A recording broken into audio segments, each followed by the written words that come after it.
Looks can be deceiving, and you certainly can't judge a book by its cover. And the same goes for those juggernauts. In hindsight, they might seem like weak people and average looking. However, in reality, all these characters we will talk about today are juggernauts. Gods amongst men that even gods feel threatened by their powers, and try to find a way to either win them to their side or kill them. Today's subject will be about the top 10 Isekai anime where the main character looks weak but is actually overpowered as hell. So, before we start, be sure to hit the subscribe button and press on that bell icon and set us all to be notified about all our latest new videos. And it comes without saying, but beware of the following spoilers. Coming in at number 10 is Death March to the Parallel World, Rhapsody.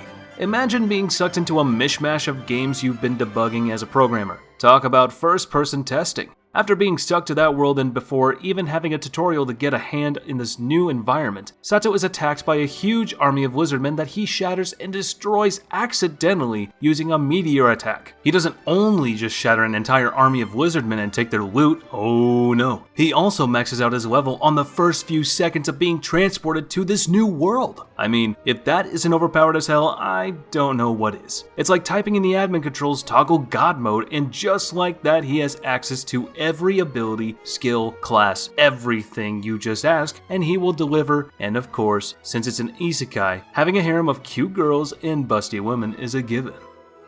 Coming in at number 9 is Demon Lord Retry. Yet another game creator stuck in his own creation. This man, however, pulled off what not even a cheat code can achieve. He was reincarnated in the body of the Demon Lord of his game Infinity, and it's not like how in other games when you finally unlock the main villain as a playable character, and it's a nerfed version of him. Oh no, this Demon Lord has all the powers and evil, world-shattering skills he had in the game, with the same devastating output preserved. And to put those skills to the test, he defeats a powerful opponent right off the bat who is later discovered to his surprise to be the Demon Lord of this world he was sent to. And all he did was just use one of his main skills to one-shot it into oblivion. Yes, he is that broken. After saving the damsel in distress, they decide to travel together, with her being his guide to numerous cities and battles that await him there. With his powerful shield, flame pillar, whirlwinds, and many other skills, I can easily say no one is going to stand in his way. Coming in at number 8 is Black Summoner. Kelvin is a man who loves battles so much that half of the time he looks more like a villain than the protagonist. He transmigrated to the world with no recollection of his previous life and is therefore looking to enjoy this world to the utmost after trading his memories for skills, classes, and power-ups. He has quite the set of items and skills in all are S-rank classes, each providing power unimaginable compared only to that of titans and gods. He is even able to summon the goddesses that brought him to his world in the first place. However, to do so, he needs huge amounts of mana and needs to level up as such. In battle, he is jacked up on adrenaline to the point you almost believe that you are no longer fighting a human but a killing machine. He isn't rash though, and enjoys setting a plan to destroy the opposition and tactics to defeat his enemies the fastest way possible. His class is registered as Green Mage at the Adventurers Guild because he was worried about standing out and attracting the wrong kind of attention when starting his journey in this world, even though he is later discovered and many epic battles take place due to that. Overall, he is a psycho when it comes to battle. He looks forward to them and he never loses, so just don't push his buttons, okay? Coming in number 7 is The Familiar of Zero.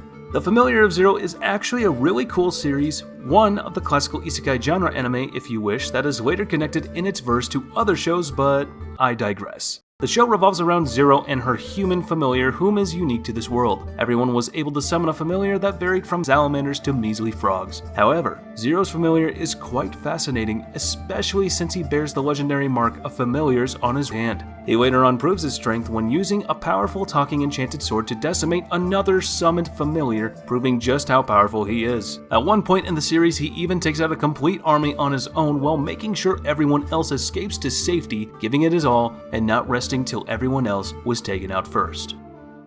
Coming in at number 6 is Reincarnated as a Sword.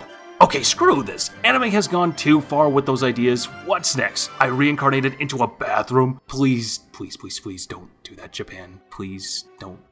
This guy reincarnated to another world, however, instead of reincarnating into, a person, he reincarnates into a sword. Not just any sword, oh no, that would be too boring. It is actually a sword that can communicate telepathically and move on its own telekinetically, fighting monsters and using its numerous powerful skills as if that wasn't broken and absurd on its own. They had to shove in the cute little cat girl that teams up with said sword, calling him Shisho, whose dream is to become the first adventurer of her race, even though the reputation is quite shit to say the least. She teams up with the sword, and Shisho in turn promises to remain by her side until she achieves her dream and becomes a powerful adventurer. These two are gonna face many battles that they will either be too damn easy for, or they will have their asses kicked in them. Here lies the excitement in figuring which is which. Coming in at number 5 is Brave Story. When 11-year-old Wataru's father leaves home and his mother is taken ill to the hospital, he decides to change his fate by traveling through the door shown to him by his friend Mitsuru. Wataru is transported to a magical world of adventure and magic, searching for the power to change destiny and change the fate of his friend as well as his mother. He will go to any heights on his adventures and treks in order to realize his vision. Things, however, take a dark turn after realizing just what kind of friend he is keeping in his company. Let's just say things are about to get heated up between these two. Coming in at number 4 is So I'm a Spider. So what?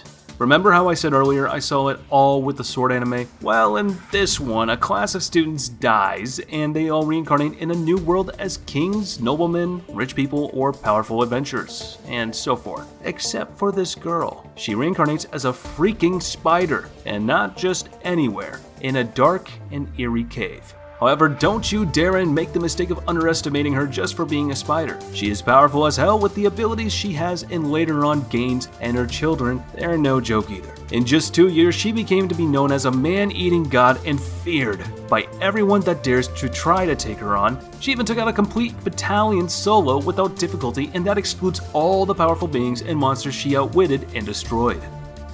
Coming in at number 3 is Tsukimichi, Moonlit Fantasy.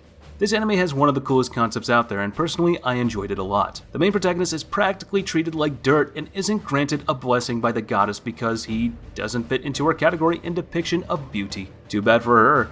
He was still blessed by the god of the moon, Tsukimichi, as he descended to the ground, and it's not like he even needed his blessing. This human has enough mana and power to take out gods, a power he displays on many occasions. He befriends many monsters on his journey and even builds a secret village for them to thrive in away from the eyes of that annoying goddess. He proves to be a thorn in her side, and even when she tries to kill him by teleporting to nowhere again and placing him in a handicap battle, he still managed to win that fight, not just taking out his adversaries, but also taking out half the goddess's army in the process, leaving a huge crater and pool as testament to the destructive power his attack possesses. Coming in at number 2 is The Eminence in Shadow. First glance, you might think that he is just another average-looking guy and a student of the Magical Academy. During the day, that's his persona, yes. However, when night comes, he is a beast incarnate, or as he calls himself, Shadow. Even before he was reincarnated, he was such a powerful person thanks to his training in almost all kinds of martial arts that you can think of. However, his human bodily limitations stood as an obstacle in the face of achieving his dream. In this reincarnated life, however, with the presence of mana and magic, Sid is able to show his true power and training over the years. Rigorously until he achieved this level of power and skill, one of his most iconic ones is I Am Atomic, where he causes a huge explosion radius that destroys everything in its radius. Sid is powerful nonetheless, there is just too much you can do on your own. That is why he created a powerful organization called Shadow Garden, whose members' sole purpose is to fight and destroy the cult of Diablos, a supposed figment of his own mind, which is later proven to actually exist and have nefarious ambitions for the world. And number 1 goes to That Time I Got Reincarnated as a Slime.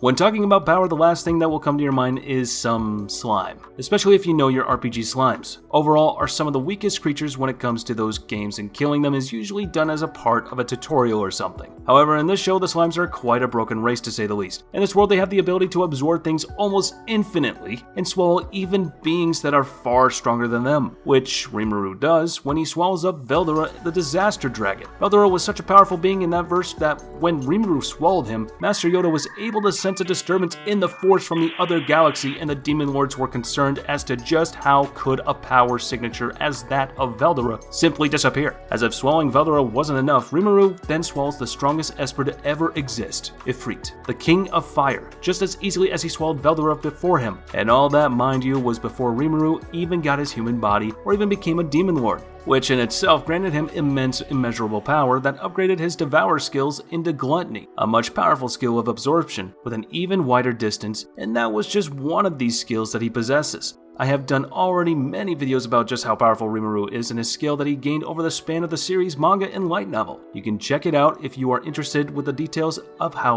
a simple slime became a demon lord and later on the Lord of Time itself. The link will be placed in the description below, so check it out. If you don't want to watch it, then here's a brief explanation of how Rimuru powers work. Ever since Veldora gave him a name and Rimuru was set on a journey to become the strongest being in the world he got reincarnated in. At first, he was nothing but a slime, then a leader of the goblins, ogres, and orcs. Then he became a demon lord to save his beloved village members and revive the ones that passed away in the humans' attacks. Simply put, he is getting stronger by the second, and the Sage skill is making it easier for him. It is practically a cheat code.